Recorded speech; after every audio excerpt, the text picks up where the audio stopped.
Hey, what's up, you guys? It's your Daily Bottom Goddess here, giving you another food for thought. And today I want to talk to you guys about 12 things I've learned from abstaining from sex. So this has been a journey, you girls sometimes be super hot all the time. And I just came to a place where I was just like, you know what? I wanted to really just focus on different things that I wanted to do, different career paths that I wanted to do. And I realized how sex and who you lay your body with plays a very, very big part in that. So what I want to do today is talk about 12 things that when I abstained from sex for a year, what it taught me. So let's get into it. Number one, life is more than sex.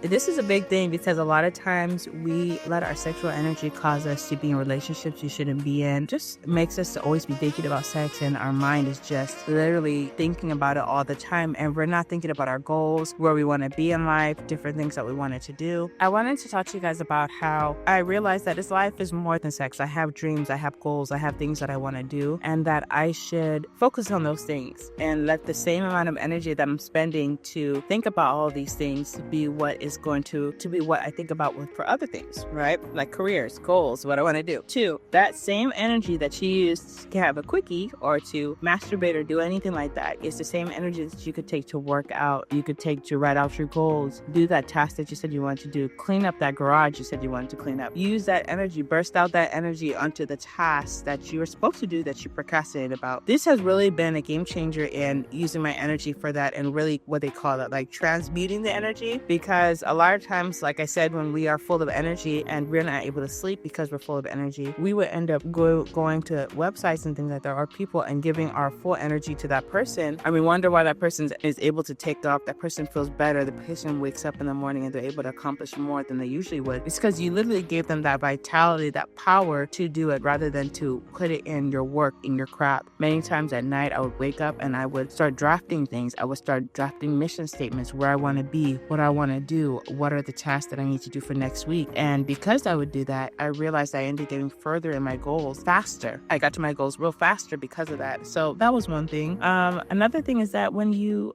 consecrate yourself, you have low miles on your body. You have low spirits that are intertwining with yours that really don't mesh with you.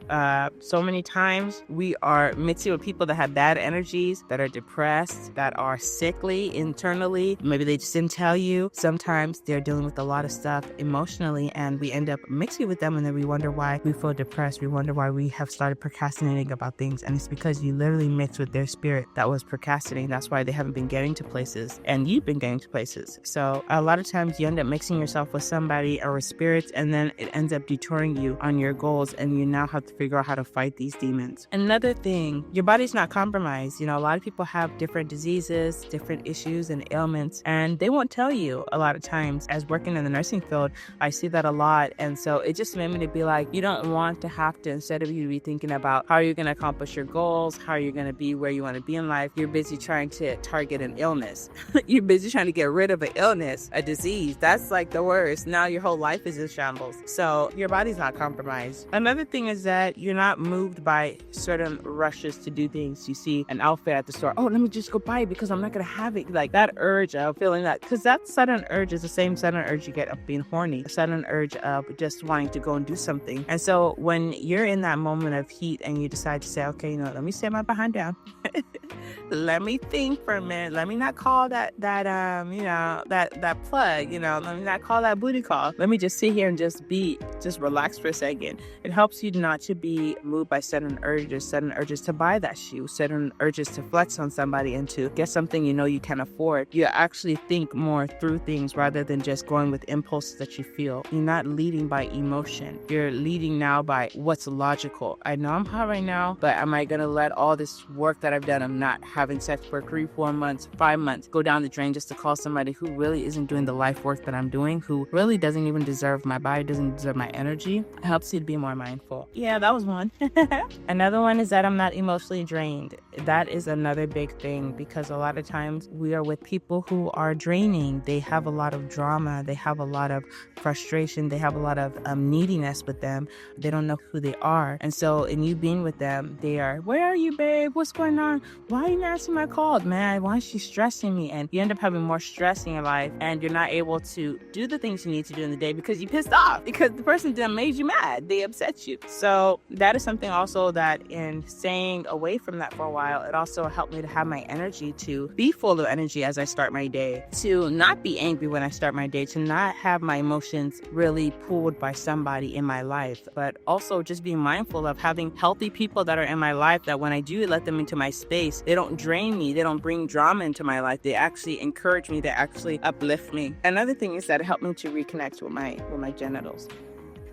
I'm going to say that word. It helped me reconnect with my kitty cat, okay? Because sometimes, your kitty cat, your penis is like, nigga, you have been doing this. You have been just skeeting and everything dirty, clean, everything.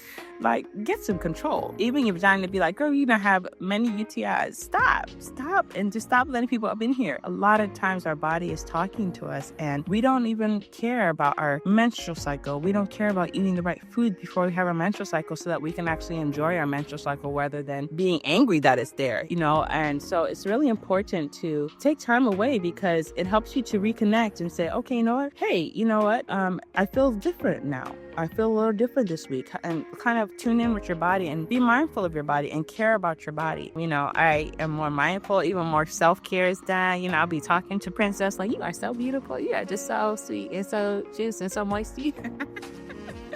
I'll be doing all of that. So it just really helped me to be more in tune with my body, and to actually love my body as well, to be like, I love you so much that I'm just not going to let anybody enter inside you. I love you so much that I'm just not going to eat anything that I know that later I'm going to end up having cramps or pains, or I'm not really happy with how I'm feeling. So that helped me to also reconnect with my body and to love my body more, and to be more mindful of who I let into my body, because someone could just come in and you have one encounter with them and you have a UTI infection. That happens a lot with ladies, especially as I work in the nursing field. Like, people can come in and just cause havoc in your body, and you're like, just one encounter with you. You just came here with all your bacteria, just came to just cause havoc. Your self-esteem increases is another thing. Definitely, as I have been putting more self-care on myself, being more mindful, not letting urges just take me to do things that I'm like regretting later, I have built confidence now. Now when I go to the gym, I say, okay, you know what? I'm going to do far more reps, and I don't give up on myself. The same way, like, I would see candy and I'm like, oh, I really want that candy. I'm just going to get it. And that I just totally give into the urge. Now I'm able to have discipline and say, no, you know what? I'm not going to eat that candy. You know what? I said I'm going to do 20 push-ups. I'm at 17. I'm going to do the 20 I said I'm going to do. And by the end of that, I end up having confidence because I stand on my boundaries. I stand on what I say I'm going to do. And that has definitely increased my self-confidence and helped me to just be really a go-getter and go after the things that I want to go after. Another thing is that you vet people better. A lot of times when you don't include your genitals into things, you don't have sexual encounters, you're not doing anything freaky, if you're not doing anything like that, you're able to think more clearly. You're able to look at her and be like, you really don't got no conversation. Like, you really, aside from your ass and your tits and you look good, you really can't even keep a conversation. Everything's sexual. Aside from me paying for things and where we're going to go next for me spend money on you, you really don't got no conversation. You really don't edify me. You really don't bring any value to the conversation I'm saying. When I have an idea, you really don't bring anything big to it. You just like, yeah, when are we going out? Same thing with guys, they talk a good game, they may look good, but you just did. Like, you're not really doing nothing with your life. You're not really planning anything. You said you're going to do something last week. You haven't done it. It's been a month now. I actually remember what you said because I'm not mesmerized by all the backbreaking you do with me. You're not having me hanging from chandelier, breaking my back to where I'm confused. I can think clearly. And I now remember that you said you was going to do a couple of things, and it's 6 months now and you still haven't done it. It helps you to be way more clear with things. Last but not least, which is first really, is that God is pleased with you. And I believe that as we are mindful of our bodies, God protects us from things. God protects us from toxic people, protects us from diseases, protects us from our life being in shambles, protects us from being detoured of our destiny and it taking us longer to get to our goals. And we're wondering why everybody's reaching goals and we're not there. We're not where we want to be. So last but not least, that's the last one. Most of all, God is pleased with you and you're keeping your temple clean and away from all types of toxic things. And I believe that we will be rewarded for that. And I believe us spiritually is also saying things like, hey, be clean, be more on it. And so I feel like as we do that stuff, we're going to be happy with ourselves. And I am definitely happy with myself. And it has definitely taught me more than anything to go slow and to really care about myself so much that I go slow in things. I go slow in decisions. I go slow with urges. I'm just taking my time with things. And so I hope this message blessed you, and I hope you got some, nuggets of encouragement here. Definitely follow and subscribe if you feel like the message resonated with you, if it encouraged you. There's definitely more intellectual conversations coming on this channel, and I hope you have a blessed day. Peace.